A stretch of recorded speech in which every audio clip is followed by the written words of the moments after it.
Welcome, welcome.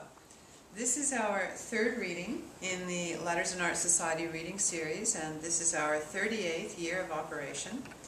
We've had a number of fabulous guests over the years, including Mordecai Richler, Noah Richler, Lawrence Hill, Vincent Lamb, Elizabeth Hay, Nino Ricci, Alice Monroe, R. Scott Baker, and Emma Donahue, and that's just to name a few.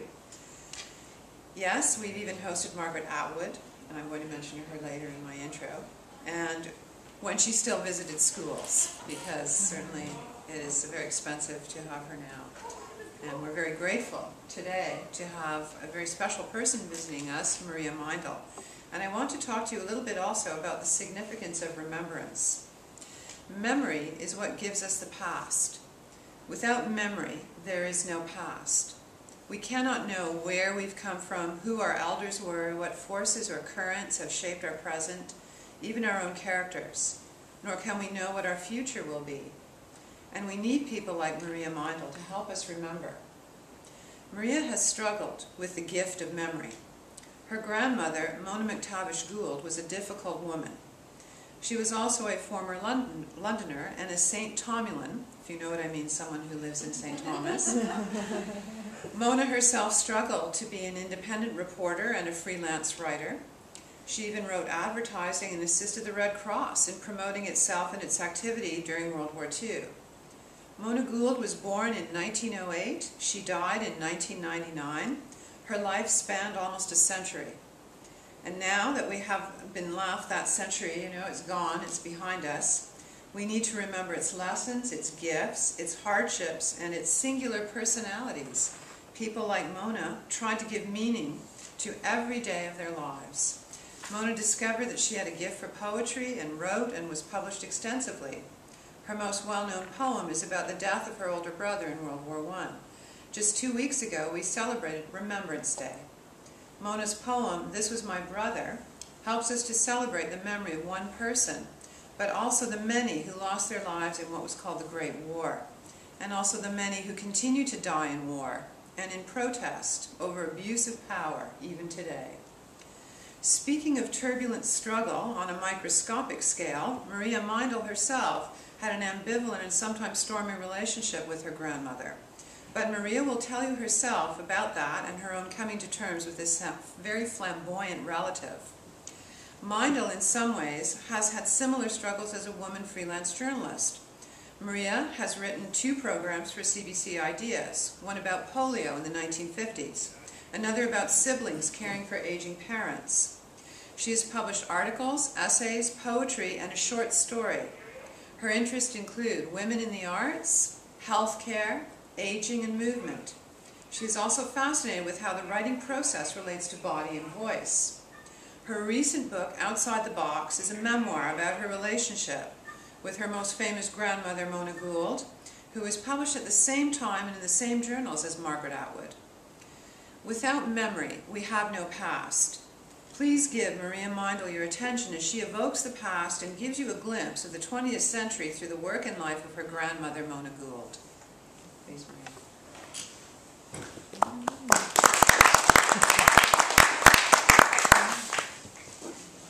going to put the website up there right now. And I have to turn this on. I'm nervous. Okay. Can everyone hear me? Yeah. So I want to thank Ingrid so much for having me here today and making all the arrangements for this wonderful event. And thank you all for coming. Actually, the introduction was good. Can I who's got the little book? Thanks. I can move around. I don't just have to stay behind the microphone. It's really great. So I want to begin by asking, who before this had heard of Mona Gould? So, a relative, right? I think that that's a fairly common experience. She's not well known now. I will read her poem, This Was My Brother, in a short while, and maybe that will tweak some people's memory because it is on a lot of it's in a lot of textbooks, and you do see it around. It kind of crops up on Remembrance Day, and so people don't always connect her with the poem, but they do remember the poem. So I'll read that. But she was well known in the 30s and 40s for her poetry. So I'll show you her books.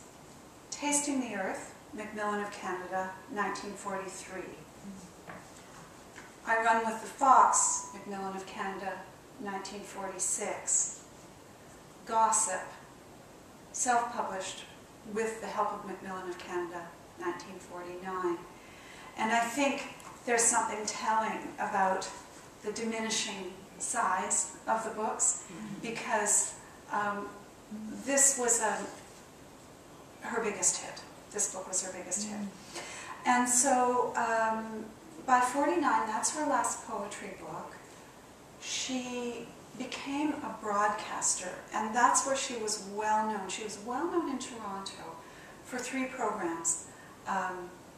Lunchtime, women's lunchtime programming. Has anyone heard of Kate Aitken? She was sort of in that.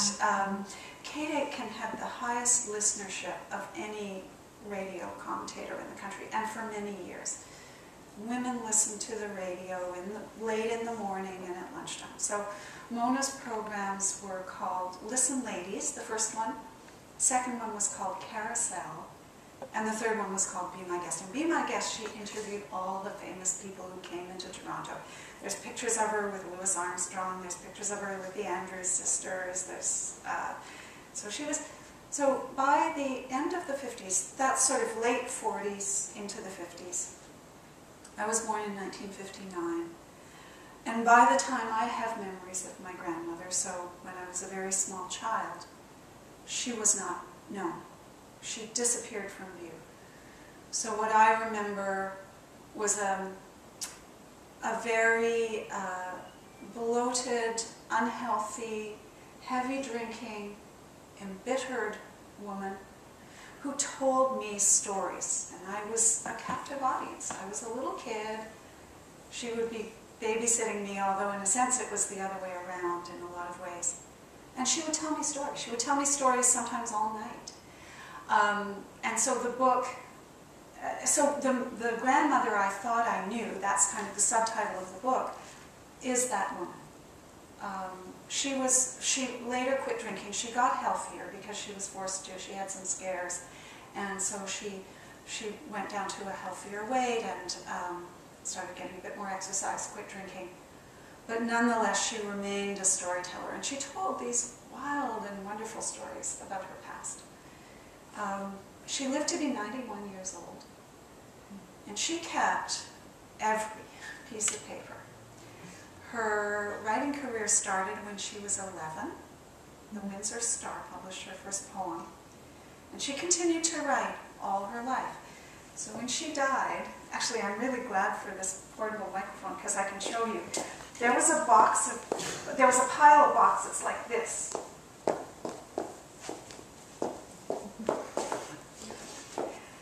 "38 boxes, no order at all. I sorted them." So the late, unfortunately, recently passed away, Richard Landon arranged for them to become part of the Thomas Fisher Rare Book Library. I'll start with "This Was My Brother." I think it's close enough to Remembrance Day that it makes sense, and I think it would have made Mona very happy to think that her work was still being heard. "This was my brother, for Lieutenant Colonel Howard McTavish, killed in action at Dieppe. This was my brother at Dieppe, quietly a hero, who gave his life like a gift, withholding nothing.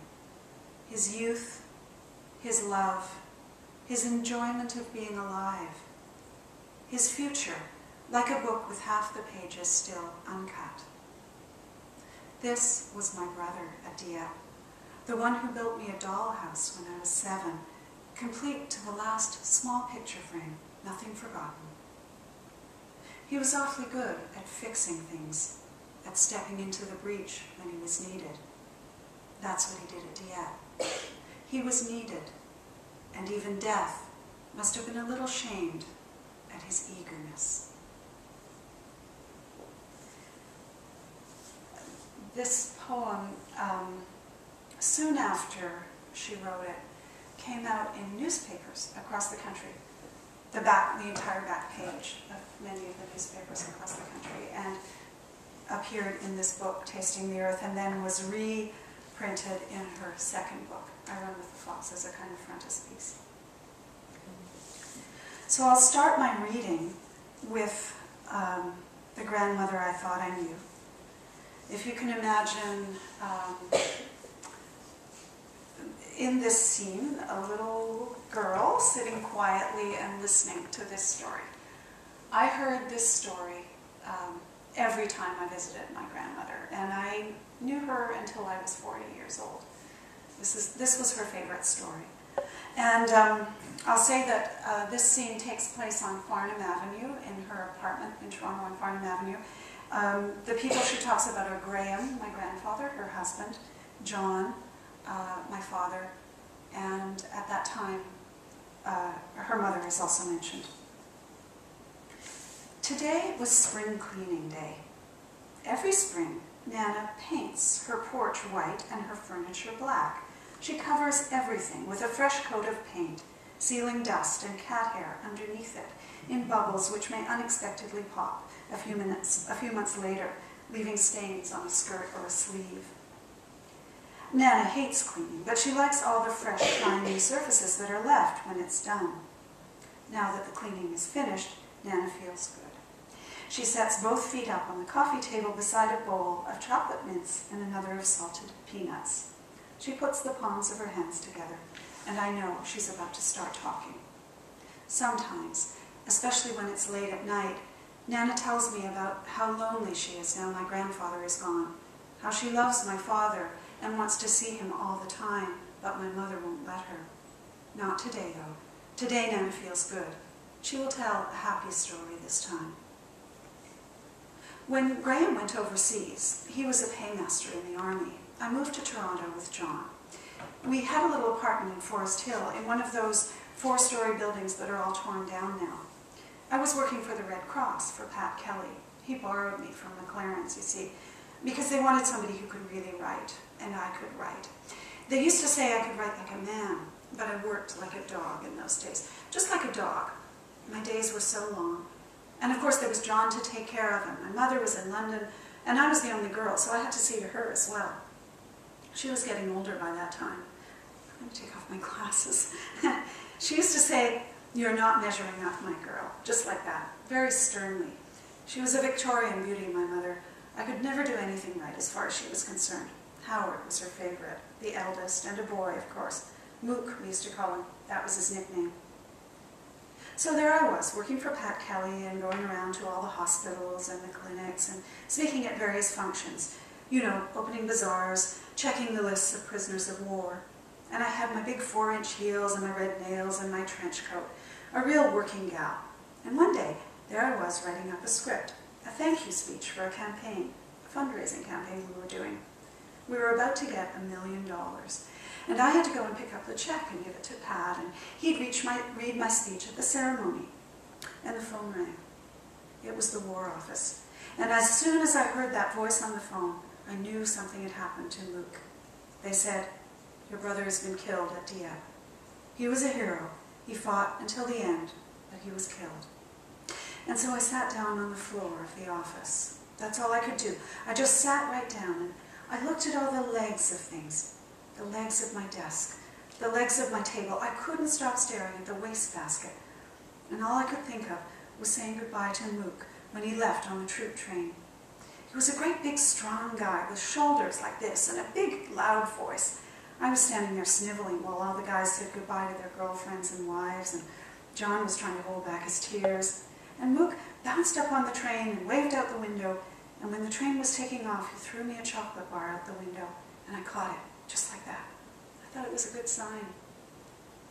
And then I remembered how, when I was little and we spent summers in Port Stanley, we used to walk down the beach and people would call us Big Mook and Little Mook. And my brother was Big Mook and I was Little Mook.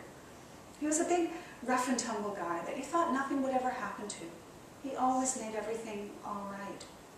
I would go up often tease the bigger kids, sauce them, you know, and they'd get mad. I'd see him coming over and I'd introduce him. This is my brother. All I had to do was introduce him and they'd back off and leave me alone, you see. And now he was dead. And all I could think to myself was, this was my brother. Was. But it was a work day and I had to keep going. I got up and I straightened myself up, combed my hair and put on new lipstick. And I went to Pat. And I said, Pat, my brother Mook was taken down in Dieppe. And Pat said, Mona, do you want to go home? You can go home if you like. And I said, no, Pat. Mook kept fighting till the end, and so will I. And I got in a cab, which was quite a luxury in those days, and I went over to the bank, and I waited outside the manager's office to pick up that check. And just as I was sitting there, it came to me. This was my brother. This was my brother. Just like the poem was writing itself down on my forehead. I reached into my purse and I found the stub of a pencil and a cigarette package, because I used to smoke in those days. Everybody smoked, or at least you carried cigarettes, even if you didn't smoke them. It was a Katie Hepburn kind of thing to do. And I wrote it down right there. This was my brother at Dieppe, quietly a hero, who gave his life like a gift, withholding nothing. The whole thing, the whole poem, just like I was taking down dictation. And then the manager came out and was about to give me the check, and so I just shoved the poem down in my purse and I went on with my day. And of course you can imagine what it was like getting through that day. I had to go home and tell John, who just adored his uncle. And I had to talk to my other brother, you know, the Four Eyes one, myopic. Of course, nothing will ever happen to him. He's still alive and has lots of money. He'll die in bed like the rest of the goddamn plutocrats. Anyway, there was my mother. She had to be sedated. That's what they did at the time. By the time I finished my day, I was just lying there in bed, wide awake. I couldn't sleep. It was as if I'd had a pint of coffee just before I got into bed. Now at the time, I had a habit, which was a very bad habit, but I had to keep myself organized. At the end of the day, I'd just dump my purse out on the garbage and take the garbage downstairs to the bins outside. And I was lying there in bed, and I thought, my God, the poem, I've thrown it away. And it was garbage night. Well, I put on Graham's old bathrobe that I kept with me, just to remind me of him, of his smell. And I put on a pair of John's Wellington boots. He was getting tall by then and had great big feet. And down I went to the street. Can you imagine in Forest Hill? At 3 in the morning, there I was, picking through the garbage for that little piece of paper. And I found it. And I came inside, and I typed it up right then and there at 3 in the morning, and I typed it up about 10 times and distributed copies of the poem in various places, just so it would never get lost again. And I put one copy in an envelope, and I mailed it to B.K. Sandwell, the editor of Saturday Night. He'd been publishing bits and pieces of my stuff from time to time. He was a very imperious man. I was terrified of him. But I decided to send him this.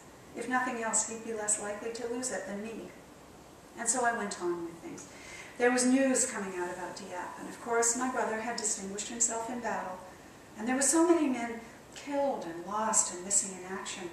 Everyone had lost someone from their family or friends. It was a terrible time.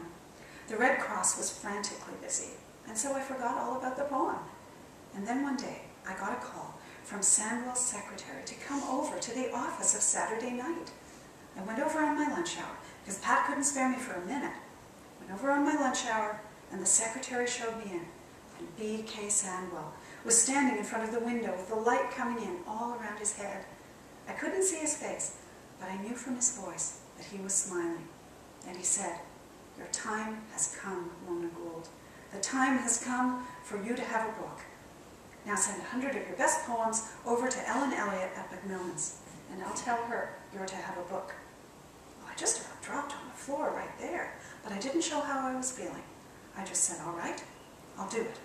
And I did. And that's how my first book came to be. And I got to choose the paper and the typeface and the design and everything. I loved it. I loved it. There's nothing better than having a book. You'll know when you have your first book what a wonderful feeling it is. Good story, eh? Not true. Not true, right? Very little of that story is true. Very, very little of that story is true. As I discovered, sure it's a good story though. Yeah, It's a good story. So, what I discovered in the in the boxes continually challenged what I had heard. That wasn't Mona's only story. It was her favorite story. It wasn't her only story. So when I wrote the book, what I tried to do was to always look at the space between, in a sense, in the boxes, I was looking at the source material for her fiction. And so I tried to look at the space between what she said and that source material and see what story that told. And that's what I'm doing in a large part of the book. So I think the next section I'll read a section from Mona's growing up, which was in London. She was actually born in Saskatchewan. The family spent some time on a homestead. She was born in Prince Albert. Family spent some time on a homestead. And they moved here when she was about school age. So I'll read some of the parts about Mona's early career. And as I think you'll see, it wasn't all of a sudden like that, by no means.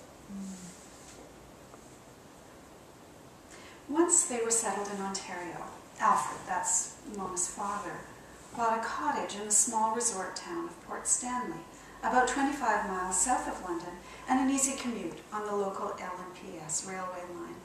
There's a photo of Mona in front of the cottage, flanked by her two brothers. A handmade sign nailed to the porch reads, "Belvedere, 1919. With her hair piled on top of her head in a bow, the 11-year-old Mona is lean, athletic, and unquestionably cute. Radiating mischief, she is the type of child who promises to offer her parents a wild ride when she gets into her teens." Mona's stories of her teenage years were mostly set in Port Stanley. She spoke often of the halcyon summers the family spent there, days of swimming until her skin was as wrinkled as a prune, and nights where she snuck out to dances or sat on the beach with friends. Youthful summers were depicted as a time of heightened experience in Mona's stories, something like the war, except that these moments were carefree, full of possibilities and unmarred by loss. One of Mona's boxes contained a photograph album given to her by her brother Howard in 1925. Titles had been scrolled at the bottom of each picture in Mona's handsome, extravagant backhand. Hula Loo, The Inseparables, Sis. Her friends had nicknames like Ginger and Jibby and Tuck. Mona spent that summer at the center of a pack of handsome and laughing youth. Port Stanley was a fashionable destination in the 20s. Easily reached from both London and Cleveland, it boasted a dance hall, the Stork Club, as well as a casino. Bands like Guy Lombardo's Royal Canadians headlined at the Stork Club, which remained in business till the 1970s. Mona told of picking her way at night down the steep slope from the cottage with her dancing shoes in one hand.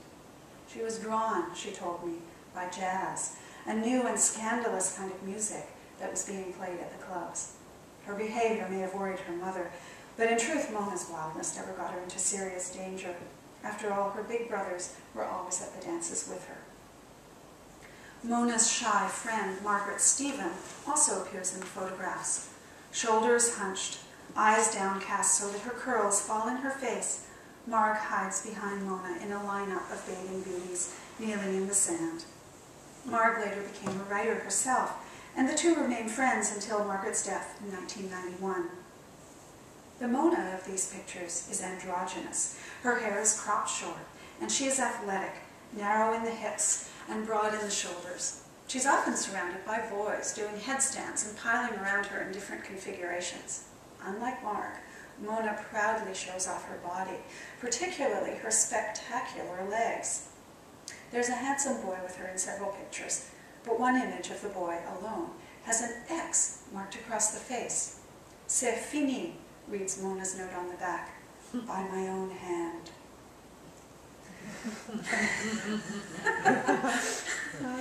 By the time these photographs were taken, Mona was already thinking of herself as a writer. She was confident not only in her good looks, but in her talent as well. From an early age, Mona had sent poetry to newspapers, both locally and in the United States.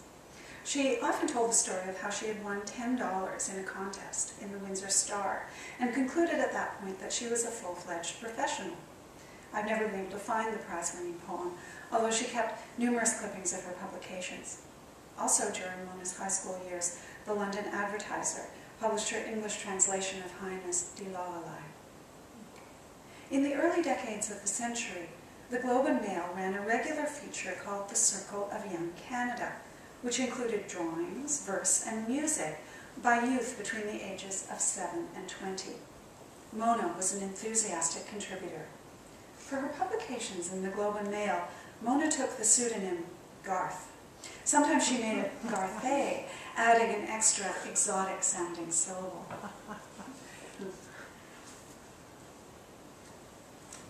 In 1928, Dr. Aletta Marty edited an anthology called Creative Young Canada, which was drawn from the past 10 years of contributions to the Circle. Mona's work was featured, with 7 poems and 3 drawings included. This was more than any other contributor. In its review of the book, The Chatelaine, which was then called The Chatelaine, not Chatelaine, the Chatelaine magazine commended Mona's poem, Rain, as disarmingly lovely. The book's 2 introductions, one by the Circle's editor, Nancy Durham, and the other by Marty herself, give a good sense of the climate in which Mona launched her career. Durham wrote that the practice of taking pseudonyms was helpful to shy youngsters who have breathed their literary ambitions to the editors and have asked protection against the withering scorn of family and friends who mistook the creative urge for foolish egotism. Dr. Marty wrote that the Circle was the outgrowth of a new educational philosophy in Canada, one which encouraged self-expression rather than rote learning. Her predictions about its outcome were cautious, however. There is no intention of suggesting that those whose names appear are embryo poets and artists or musical prodigies, she wrote. She did hope, however, that those who try to thus express themselves will eventually form the nucleus of an appreciative public. Marty died a year after the book appeared, so she never got the chance to see Mona defy her expectations. Nor did she learn of the later success of Circleites, Margaret Avison, Marjorie Pickthall, or of Charles Goldhammer, aka Ensign, who became a war artist. Mona's expressiveness and her willingness to share her creative efforts set her apart from many of her classmates. She was, albeit modestly, in the vanguard, and she reveled in this image all her life. She was by no means alone, though. The Circle's pages were full of works by young women like Mona. She never mentioned her affiliation with the Circle, or the collection which had made so much of her early efforts. Instead, she spoke only of her relatively unimportant prize from the Windsor Star. Surely she did not make a conscious decision to conceal her affiliation with the Circle. But I could not help feeling I'd been thrown off the trail when I saw the exquisite anthology containing page after page of Mona's poetry. This was an accomplishment to tell your grandchildren about. Mona never mentioned it.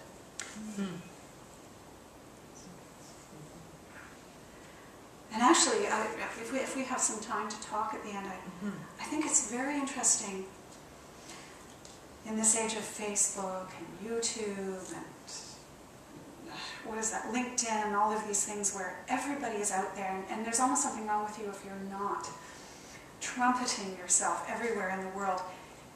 Mona's generation was different.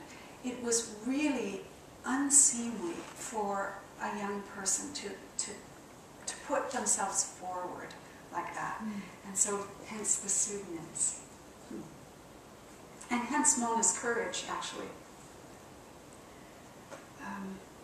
The last year or two of formal education disappeared from Mona's history. She used to tell me that she dropped out of school at 16 and begged her father for the chance to become a journalist. But like so many of the stories I grew up with, this proved to be untrue. Yet, as I would discover again and again as I worked my way through her papers, the reality was much more interesting. In her boxes, I found evidence that she graduated from high school and did not start trying to get a job until she was almost 19. A letter from Nancy Durham of the Globe and Mail, dated 1927, shows that Mona wrote to her mentor at the Circle, inquiring about employment. In her reply, Durham apologized for the long delay. She sympathized with Mona's ambitions to be a journalist, saying Mona had the germ, and conceding that the late Dr. MacDonald used to say, if one has the journalistic germ, nothing but journalism satisfies. However, Durham counseled Mona to avoid a full-fledged journalistic career, at least for the time being. I may say, Garth, that I think your talents point to more literary work than the daily newspaper affords. I would hate to see you get into the incessant grind of a big journal. You would not have nearly enough time for reading, and at your age you should read, read, read. Then, too, your imagination would get so punctured that it would cease to function, and, well, you would never make a name for yourself that way. After reminding Mona of her youthfulness and literary sensitivity, Durham made an odd statement. Death, marriage, and all the other vicissitudes of life have to be taken into consideration. I would not worry about getting on the Globe or any other big daily. Let fate take its course, and gradually you'll find yourself in the places where you can best develop. Was she predicting that Mona would get married soon, and that her journalistic ambitions would be short-lived? Mona was an attractive girl from a good family. If a career in journalism was only for those who could not find a husband, then Mona was not destined to enter the profession. But Durham may also have been suggesting that marriage might afford Mona the financial security and thus the leisure that a poet needs. She wrote, I sincerely hope your financial position will always enable you to flee the journalistic ruts. She recommended that Mona contact a Mr. Rossi to see if she could find work on his small daily, the London Advertiser. This would afford Mona a range of experience without the long and irregular hours she would have to cope with on the Globe and Mail. Mona followed Durham's advice and got a job as a stringer for the social pages of the London Advertiser. Her job was to cover parties and dances and write about the businesses in nearby St. Thomas. She would also travel south to Port Stanley on the LNPS and write about the boats that came in and out of the port.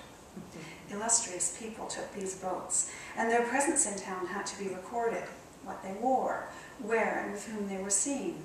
On one occasion, Gloria Swanson was a passenger on one of these ships, and this gave rise to Mona's first front-page story. Mona never mentioned Nancy Durham, either in stories of her early poetic development or in connection with her journalistic career. In Mona's version, her father introduced her to Mr. Rossi, who immediately hired her to work on the London Advertiser. She presented this job as a fait accompli, arranged between two powerful men on her behalf. This was typical of a pattern I was to discern in all Mona's accounts of her professional life. She liked to present herself as a girl whose talent was noticed by powerful men, who then simply offered her jobs. She never had to struggle to get attention, nor was the influence of women upon her career ever taken into account. Before long, Mona moved on to the St. Thomas Times Journal as editor of the women's pages. Here again, she was unusual but not unique. Marjorie Lang, in Women Who Made the News, has written about the young women who became editors and writers for the women's sections of various local newspapers. These pages had numerous functions, one of which was to interpret the new world of consumer goods, and household technology for the homemaker, and to help her find her way amidst the ever-changing expectations of grooming and good looks. Girls and good luck, The writers for this section often found themselves in the role of advisors. Mona took to this job immediately and began dispensing advice like a matron. Here's one of her articles. To the woman who would be smart, we say, beware of furbelows. This is going to be a plea for simplicity. Now that we have settled that, we will get down to business in earnest. Did you ever notice that the most artistic and stunning effects are always achieved through the spare use of garnishes, trimmings, doodads, and general furbishings? Quality and not quantity always counts, to quote an old and frayed saying. Ironically, as Lang points out, the young women who did these jobs were mostly teenagers who had never run households of their own. Mona, at 19, was by no means skilled at traditionally feminine tasks. She was messy and scatterbrained, showed little interest in cooking, and none at all in sewing. Her father used to say that if it were not for the invention of the safety pin, she would go naked. So in essence, this early writing demanded that she adopt a fictional persona.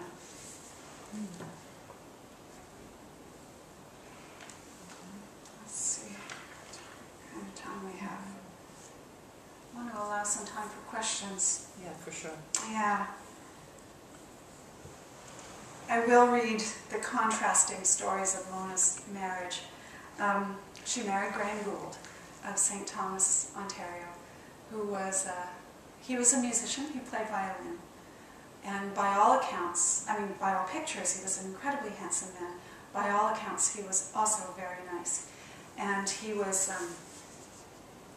a remarkably supportive husband. And one of the threads running through this book is their love story, which was very touching and very beautiful. By the time Mona met him, Graham was darkly handsome, sporting a shock of thick black hair which stood back from his forehead like a matinee idol's. His ancestors had come from England, but Mona claimed he had Spanish blood, perhaps even Moorish. He was an enviable catch, but Mona did not emphasize this, nor did she speak at all of boarding with the Goulds. Oh, but she rented a room in their house, that's how they met. Instead, she told the story of meeting Graham at a dance. She is, of course, surrounded by admirers, and on this particular evening is being pursued by a handsome and popular bore. She rests her head on the man's shoulder, mentally composing the article that she has to write for an early morning deadline. Suddenly, she is startled to find that her partner has stopped dancing. Someone is cutting in. It is none other than the band leader, Graham. He is barely taller than her and clearly impecunious, but he is an artist like her, and he captures her heart. She jettisons the bore, and Mona and Graham become inseparable for the next 30 years. Mona often told me she had fought with her mother about her wedding plans. She had said that she and Graham wanted to live together without getting married, but Ellen, this is her mother, would not hear of this. Her only daughter must have a church wedding, complete with a white dress, bridesmaids, and a fancy reception. Mona spoke bitterly of how her mother had forced her into a ceremony that meant little to her. This is how I learned that there had been disputes in the family about my grandparents' marriage. Mona never told the real story, but it was never a secret either. Mona and Graham had to get married. She became pregnant with Graham's child in the fall of 1928. She would have discovered her pregnancy a few months after Creative Young Canada appeared. At 20 years old, she had outgrown the circle. It was time to leave Garth behind. We should ask a few questions because I know there's another class that's Coming in, okay. Coming in. All right. And I apologize for mixing up the wars where Howard was killed. Oh, yeah, it was World War II. Yeah. Yeah, and that photograph up there behind you is Mona's in the foreground, and those are her two brothers, and Howard would be the one with the baseball bat, correct? Yes. And that would be at Port Stanley. I would think so, yeah. Can I? Sure, yeah, just I click can, through. Yeah. Oh, I can see it right here, yeah. Oh, and I have my trusty microphone on, so. And there's Mona the flapper.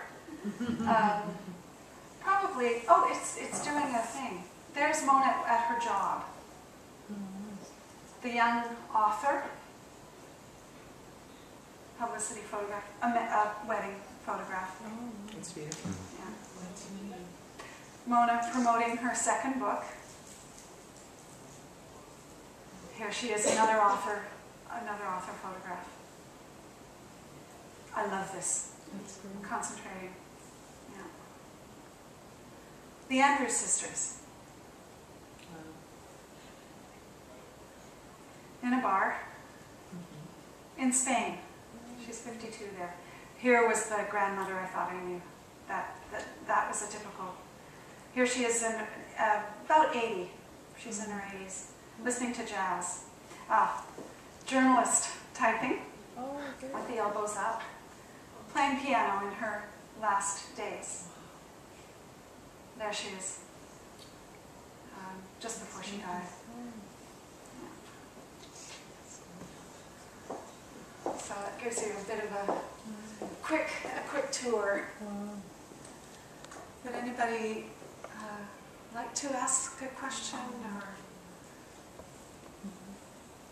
Yes. I'd just like to know how long it took you to go through the 38 books. The total, I didn't do it full time, obviously, and there's stories in the books about what else I was doing, but 5 years approximately.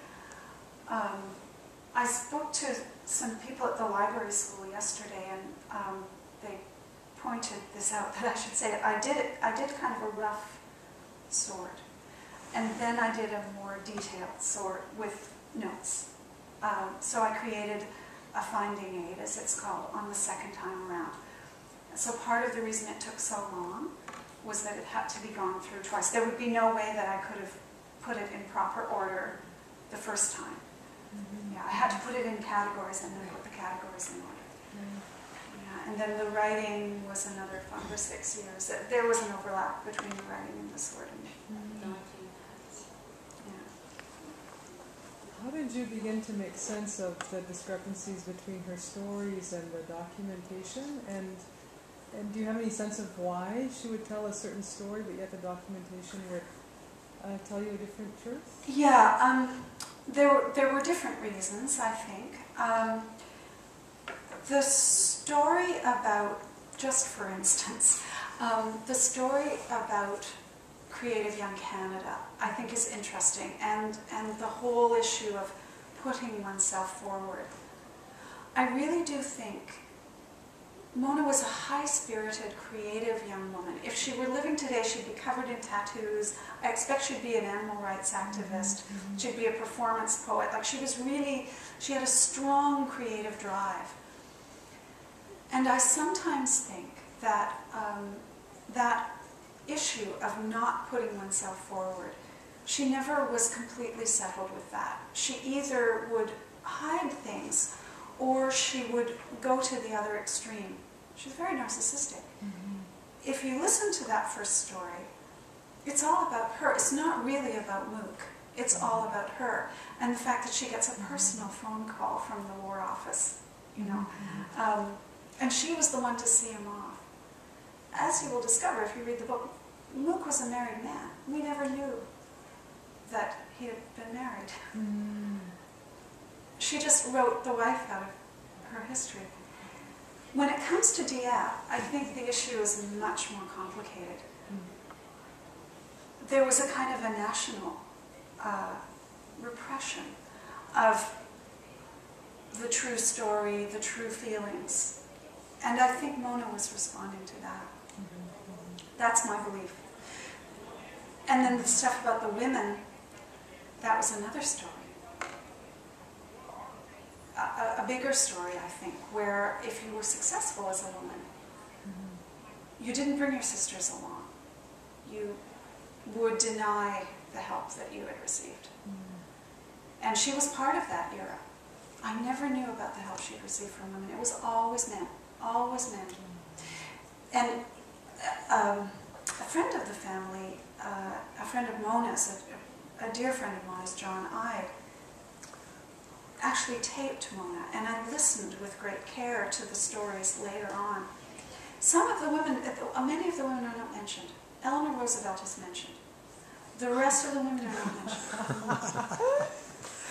I don't want to give away the book, but the whole story of B.K. Sandwell telling Ellen Elliot, it didn't go that way. It didn't go that way. Yeah. So I'm just naming 3 of the reasons, but there were also, I think, deeper personal reasons for her negative feelings about women, or her negative posture about women. But I do think that had she been permitted to really express herself and to feel okay about wanting attention, it kind of curdled inside her, and she was always just one way or the other. She was always going to an extreme. Yet, in her old age, she wrote, if you read this, in her later years, she wrote some beautiful poetry. Her best poetry was never sent out.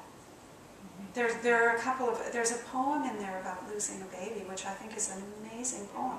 Which nothing ever happened to it. She lost her nerve. So I think that is one of the reasons, yeah. Well, our time has ended. Does anyone else have a question? Yeah, go ahead, Percy. Did Mona inspire you to do your own poetry? She did, yeah. That was another complicated thing, because I think if you listen to the first story, she said, when you have a book, so she had kind of figured out that I had this future, and she had figured out and told me exactly the way it was going to go. So I was quite upset when my life didn't go according to Mona's fairy tale. And it was very affirming to find that she had struggled and hustled from a very early age and had things turned down, just like everyone else. I wouldn't use the word inspire, because it was just a given that I would do that. So really, I started writing at 8. My first book is now out in 52. I started enjoying the process of writing last year. It was very fraught, always. Was it more frustrating before that? It was frustrating, and I just put so much pressure on myself, and it felt like it was something that I kind of had to do. You were kind of That I was- yourself at her, right? Yeah, I was driven to do it, but I didn't really want to. It wasn't pleasure. It wasn't the pleasure principle. Let's just put it that way. It was a very complicated other set of motivations. Does that answer your question? Oh, for sure. Yeah. And your relationship with her is quite fraught. I mean, you have some very negative memories about, Yes, because yeah. you were a child often left alone with her and she was drinking, and that was a difficult time. It was difficult. It wasn't safe. And I think also, kids are very observant. I mean, I saw this. She was my example of a poet. Plus, she told me about Sylvia Plath and Virginia Woolf. And it was like, geez, well, I know I'm destined for this life, but it doesn't seem all that much fun to me. And Millay, Edna St. Vincent Millay was another, and Catherine Mansfield, who they died young and had addiction problems, all of them. So I sort of expected this. But she had picked you out of your siblings, that you were her favorite, and she put this on you.